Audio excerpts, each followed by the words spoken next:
The first thing Cyrus learned about living with an alien was that they had no concept of personal space. The second thing he learned was that whatever planet his new roommate came from clearly didn't believe in gravity, clothing, or the idea of knocking before entering someone's shower. Cyrus stood in the middle of his ornate apartment, an inherited chunk of old-world luxury his late aunt had left behind, staring at the small, green-skinned woman perched cross-legged on his bed like she was meditating in zero-G. Her huge amber eyes blinked at him curiously, her long silver hair trailing across the bedsheets like spilled moonlight. "I have completed my first analysis of your atmosphere," she announced, voice serious and melodic. "Results: 91% breathable, 9% suspiciously dusty." Cyrus sighed. "That's not analysis. That's complaining. I have also analyzed your behavior," she continued. "You stare a lot. That's because you landed in my living room wearing, those." He gestured helplessly toward the two fluffy white orbs stuck to her chest, like she had mistaken them for part of human fashion. "Oh, these?" she said proudly. "Protective thermal spheres. I found them in your laundry basket." Cyrus closed his eyes. "Those are socks." Her eyes lit up, thrilled. "Human armor! I knew it!" He groaned, rubbing his temples. The Intergalactic exchange program had promised cultural collaboration, not alien chaos in silk pajamas. Still, he had to admit, she was oddly fascinating. She called herself Lunara of the Fifth Radiant Moon, though she'd accepted the nickname Luna after mistaking it for a title of power. "You may address me as the Luna, human."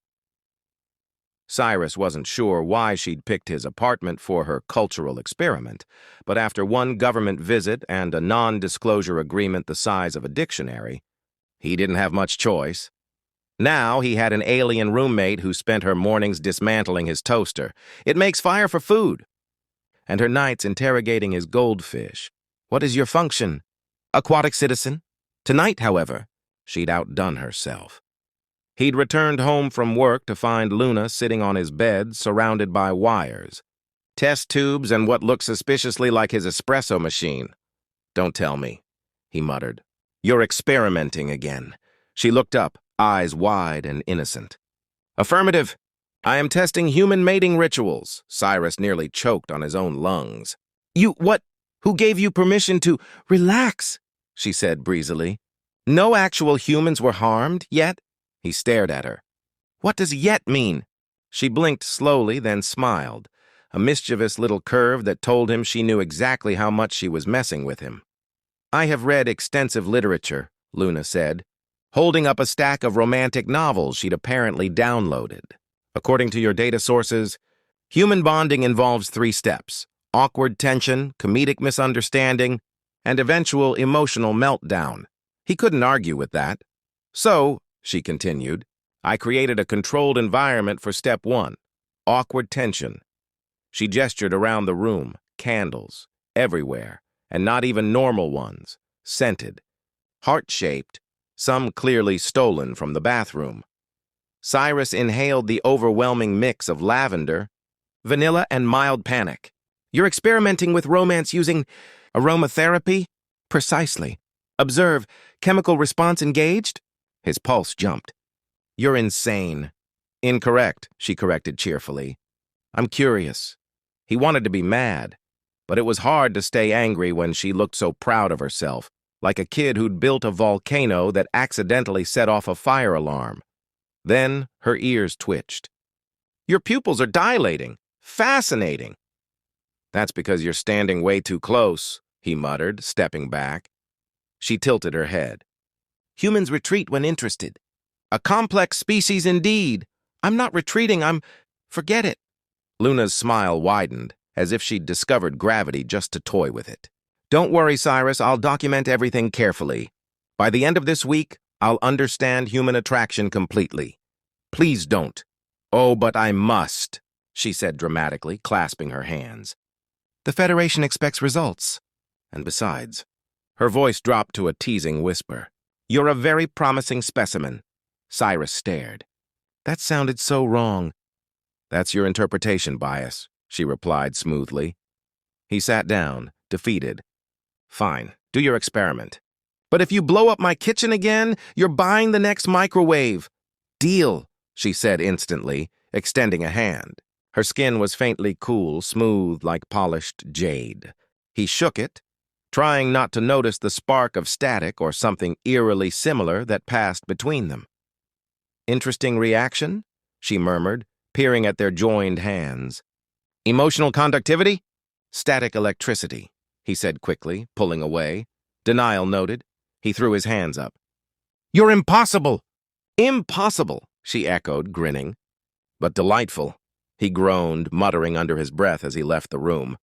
First day with an alien roommate, and I already need therapy.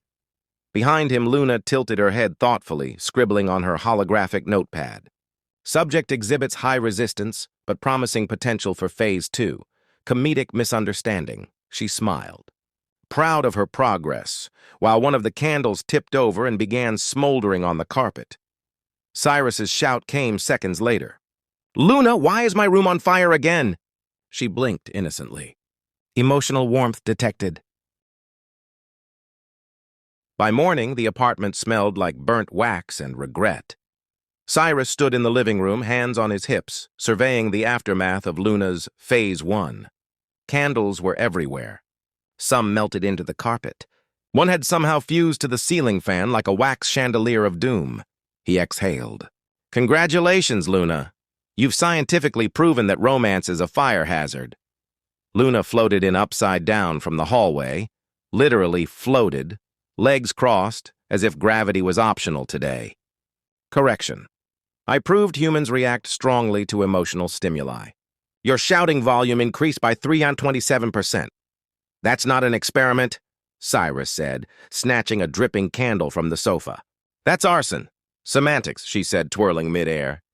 Phase 2 will involve fewer combustibles. Oh, wonderful, he muttered. What's Phase 2? Public embarrassment? She landed softly beside him, eyes gleaming. Actually, yes, he froze. You're joking. I never joke about science, she said solemnly, holding up a holographic tablet. According to my research, human relationships progress through ritualized public awkwardness. This is known as the date. He rubbed his forehead. Luna, a date is not an experiment. Incorrect again, she said cheerfully. Everything is an experiment. And I have already selected the testing environment, Café de Cosmos. The interstellar-themed coffee place downtown? Yes, it seemed appropriate. Cyrus stared at her, torn between laughing and running for the nearest escape pod. Let me get this straight. You want to go on a date simulation with me? Precisely. I require a baseline human subject. You are conveniently available and mildly tolerable. Gee, he said dryly. You really know how to make a guy feel special, she beamed. Excellent. You're already emotionally responding. Later that afternoon, the Café de Cosmos was famous for two things: overpriced lattes and fake asteroid decor. The lighting was dim, the tables shaped like planets, and the menu descriptions twice as long as the drinks were good. Cyrus sat awkwardly across from Luna, who was inspecting the sugar dispenser like it contained the secrets of the universe. So, he began, this is a date, huh? She nodded enthusiastically. Yes, step 2 of human bonding, comedic misunderstanding. Fantastic. We're halfway there already. The waitress arrived, looking suspiciously at Luna's faintly green skin and glowing wrist device. What'll you two have? I will consume the strongest energy stimulant available, Luna declared. Preferably something that will alter my perception of reality. She means coffee, Cyrus translated quickly. 2 espressos, please. The waitress gave them a look that said, I've seen weirder, and walked off. Luna leaned forward, chin on her hands. So tell me, Cyrus, how do humans initiate emotional connection? Well, he said slowly, usually by finding common interests. Like mutual planetary conquest? More like movies, she frowned thoughtfully. Movies! Moving pictures that depict fabricated emotional narratives, fascinating. And you voluntarily watch these? Yes, for fun. She tapped her chin. So humans pay to experience fake sadness instead of addressing their real sadness. He blinked. Wow, okay, that's uncomfortably accurate. Observation logged, she said, grinning. You humans are adorable in your self-destructive tendencies. Cyrus laughed despite himself. Coming from a species that tried to microwave a goldfish last night, I was testing aquatic heat resistance. You're one to talk, the waitress returned with their drinks. Luna sniffed hers curiously, then downed the espresso in a single gulp. Her pupils dilated. Oh, I feel everything. My atoms are dancing. Cyrus reached across the table. Okay, maybe sip it slowly. Too late. She was vibrating. Luna, he said warily. I can hear colors, she whispered in awe. The sound of blue is magnificent. Heads turned from nearby tables as she started giggling uncontrollably, floating 2 inches above her chair. Cyrus groaned. Great, my date's ascending. She extended a glowing hand toward him. Join me, Cyrus. Transcend caffeine limitations. He grabbed her wrist, pulling her down gently. We're going home before you start orbiting the ceiling fans. But the experiment is officially concluded. Back at the apartment, Luna lay sprawled on the couch, staring dreamily at the ceiling. Phase 2 was illuminating. You mean humiliating, Cyrus said, setting a glass of water beside her. You nearly caused a caffeine singularity, she giggled. You're angry, but your pulse is elevated again, because you scared me half to death. Emotion detected! Excellent data, he sighed, sitting beside her. Luna, I think you're misunderstanding what relationships are. She rolled onto her side, blinking up at him. Then explain. He hesitated, searching for the right words. It's not about experiments or data points. It's about connection, caring about someone else, messing up, learning, laughing together, without trying to measure it. She watched him quietly, her usual mischief softening. That sounds inefficient. Exactly, he said with a small smile. That's what makes it real. For the first time since she crash-landed into his life, Luna didn't have a quick response.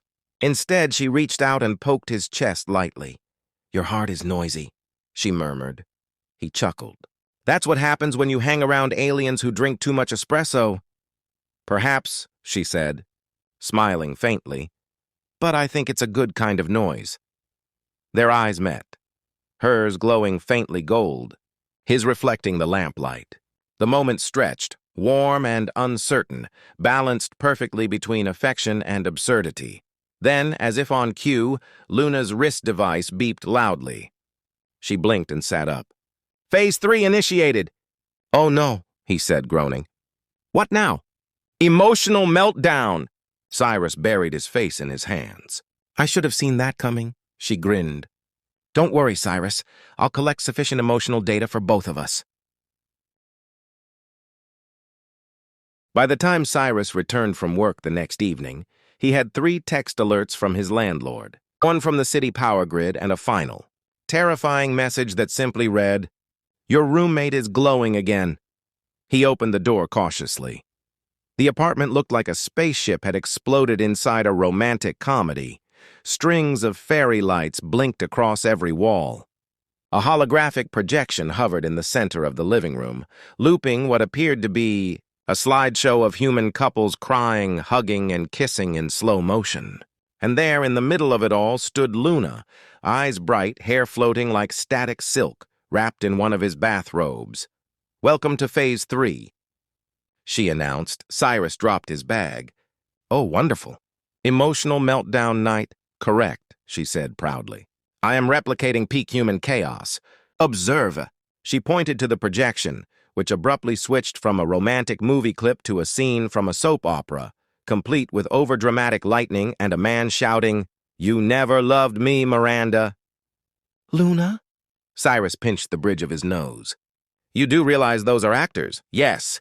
Excellent examples of irrationality. She clasped her hands together.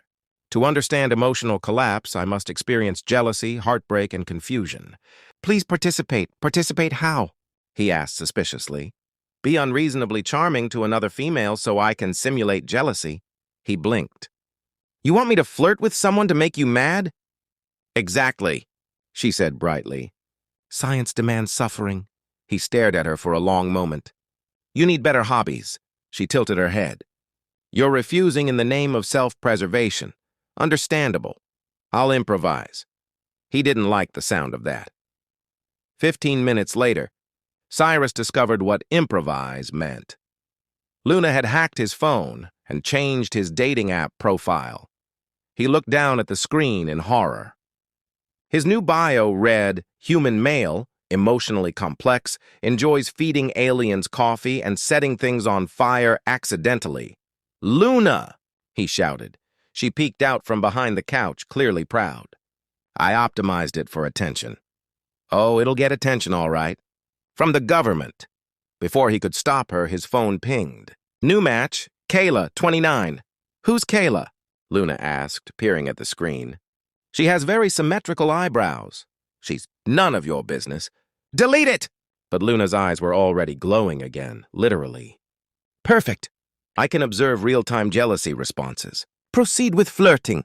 "Luna!" She floated closer, pupils widening like golden suns. "Go on, say something charming." He folded his arms. "No." "Then I will," she said, typing furiously. When he looked again, the chat bubble read, "Hey, Kayla, my roommate says I look emotionally unavailable, but in a mysterious way." Cyrus groaned. "You're going to get me banned." "Incorrect." She just replied with a heart emoji. He grabbed the phone back. "That's it. Experiment canceled." She crossed her arms, pouting dramatically. "You're interrupting critical data collection. You're invading privacy." She blinked, then softened. "That's an emotion, isn't it?" "Protective instinct." He hesitated. "Maybe." She smiled gently. Then perhaps the experiment worked. Her tone was so uncharacteristically sincere that he almost forgot she'd just impersonated him online. "You drive me crazy, you know that?" "Yes," she said, beaming. "It means we are progressing." He laughed in disbelief. "Toward what? Therapy?" "Toward understanding," she said simply. A few quiet moments passed. The holograms flickered out. The apartment was finally still again. Cyrus sank onto the couch beside her. "You don't have to turn life into an experiment, Luna. You can just live it." She looked down at her hands. "On my planet, emotions are considered distractions. We study them through simulation, not experience." He smiled faintly. "So this is all new to you?" "Yes," she whispered. "And terrifying." He glanced at her. "Welcome to being human." She looked up, eyes wide and luminous. "It's exhausting." "Exactly," he said with a grin. "Now you're getting it." Later that night, while Cyrus cleaned up the candle wax from yet another data test, Luna sat at the kitchen counter, recording a log entry. "Observation Accra 47, she murmured into her device. "Subject Cyrus continues to exhibit contradictory emotional behavior, irritation combined with protective warmth. I hypothesize he may care." She paused, tapping her stylus against her chin. "Unexpected variable. I may care as well." The admission made her glow faintly pink. From the living room, Cyrus called out, "Luna, did you just turn the lights magenta again?" She yelped. "Atmospheric fluctuation. Pay no attention." He chuckled, shaking his head. "You're the weirdest roommate I've ever had."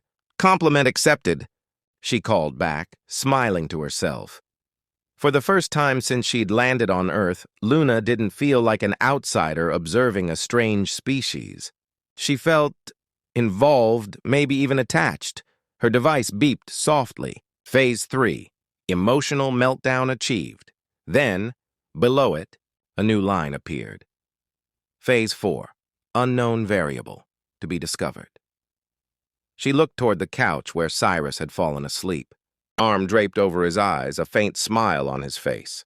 Luna whispered, almost to herself, "Let's see what happens next." At exactly 3 a.m., the apartment ceiling started humming. Cyrus woke to a faint, rising vibration, like someone tuning a cosmic orchestra above his head. Then a light split the room open, brilliant and green-white. He bolted upright. "Oh no, please tell me you didn't order anything from another dimension again." Luna was already standing by the window, her wrist device flashing in frantic pulses. Her usual calm curiosity was gone. Now she looked worried. "They found me," she whispered. "The pizza delivery guys?" "My superiors," she said gravely. "The Fifth Radiant Council. They've detected unauthorized emotional entanglement." Cyrus rubbed his face. You're kidding me. You have space supervisors checking your love life? It is. Not called that, she said, though her cheeks glowed a traitorous shade of pink. They're recalling me for debriefing. I must leave Earth immediately. He stared at her. Wait, you're leaving? Just like that? After turning my apartment into a science fair and nearly burning down my curtains twice? Her smile was small and sad. You were a very good experiment, Cyrus. He laughed, even though it hurt. That's probably the weirdest compliment I'll ever get. She hesitated. You taught me something important. Oh? That humans are idiots? That emotions, she said softly, are worth the chaos. The ceiling hum intensified. A beam of light spilled through the window, wrapping her in shimmering particles. She looked like a goddess, trapped halfway between heaven and Wi-Fi interference. Cyrus stood up, crossing the room. Luna, wait. You can't just vanish. You still owe me a new toaster. Her lips twitched. I will reimburse you. In advanced alien currency. Keep your cosmic coupons, he said. Just don't disappear without saying goodbye properly. She tilted her head, studying his face like she was memorizing it. You sound emotional. I'm human, he said. It's what we do best. For a long moment, she didn't move. Then, impulsively, she reached out and placed her cool, green hand against his cheek. The contact sent a shiver of static through the air. This is illogical, she murmured. Welcome to Earth, he replied. The beam brightened. Luna closed her eyes. Then, poof, she was gone. 2 weeks later, the apartment felt painfully quiet. No more holograms, no floating experiments, no spontaneous coffee explosions. Cyrus sat at his desk, half-heartedly scrolling through the news, when his laptop pinged. A message flashed on the screen in luminous alien script before auto-translating. Phase 4 complete. Subject Cyrus exhibits continued symptoms of longing, sarcasm, and caffeine dependence. Recommend further study. Coordinates attached, he blinked. Coordinates? To where? Before he could ask the universe for clarification, the power flickered, and his ceiling light turned bright green again. A small capsule dropped onto his coffee table with a thunk. It popped open, releasing a faint puff of stardust. Inside sat a familiar wrist device, and a sticky note written in awkward human handwriting. Dear Cyrus, Phase 5, Cohabitation 2.0, expect arrival at sunset. Luna, he stared at it, then laughed. You've got to be kidding me. Right on cue, the front doorbell rang. When he opened it, there she was, smiling, suitcase floating beside her, eyes full of mischief. I told the council I required an extended observation period, she said. They agreed. Under supervision. He glanced around. Supervision? From who? A metallic sphere the size of a grapefruit floated through the doorway behind her. Its digital eye blinked and spoke in a robotic monotone. Greetings, human. I am the supervisor. Please avoid emotional contamination, Cyrus sighed. Too late, Luna grinned. See, I told them you were hopelessly infected already, he groaned. Great, I'm officially a scientific disaster. Don't worry, she said, stepping inside. I brought new thermal socks. Those aren't for experiments again, right? She smiled innocently. Define experiment. Cyrus laughed, shaking his head. Welcome home, Luna. Home, she repeated softly, as if testing the word. Then she nodded. Yes, that sounds correct. That evening, the two of them sat on the couch, watching a cheesy romantic movie. The metallic supervisor hovered nearby, taking notes and sighing electronically every time Luna giggled. Halfway through the film, she leaned closer and whispered, Phase 5, observations. Subject appears relaxed, mildly sarcastic and emotionally attached, he smirked. And what's your conclusion, scientist? She paused thoughtfully. That I may never finish this experiment. He raised an eyebrow. Because it's complicated? Because, she said, smiling, I don't want it to end. Outside, the city lights shimmered beneath the stars, the same stars she'd once called home. And for the first time, she didn't feel like she was studying humans. She felt like she was one of them. Cyrus took a sip of his coffee, leaned back and said, Well, Luna, if this is Phase 5, what comes next? She winked. Phase 6, chaos. If you enjoyed Luna and Cyrus's intergalactic misadventures, stay tuned for the next cosmic chapter. Roommates from Another Galaxy, Phase 6, Emotional Upgrades and Caffeinated Wars.